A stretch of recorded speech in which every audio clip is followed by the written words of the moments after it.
దంచి అంటే కొన్న చురుసలు అంటారు అన్నీ చింతలేదు కొన్న తట్టుకో నీ అమ్మ మంచి నుంచి నీ అక్క మంచి నుంచి కాదు ఎక్క బలం తగుండవు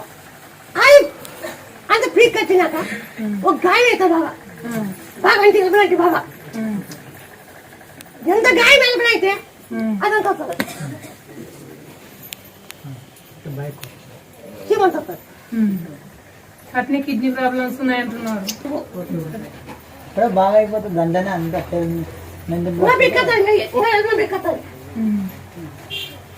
ఎంత బిక్క వచ్చింది ఇదంతా కళ్ళు బిక్క సీమ్ లోపల సీమ్ బయట కానీ నేను నమ్ముకొని ఇటుకు వచ్చిన బాగా అవుతుంది మన చెండుగా ఆ గాయం బాయికి చెండుగు ఆకు వేపాకు పిలియకుండా దంచాల వేపాకు చెండుగు ఆకు పిలియకుండా దంచి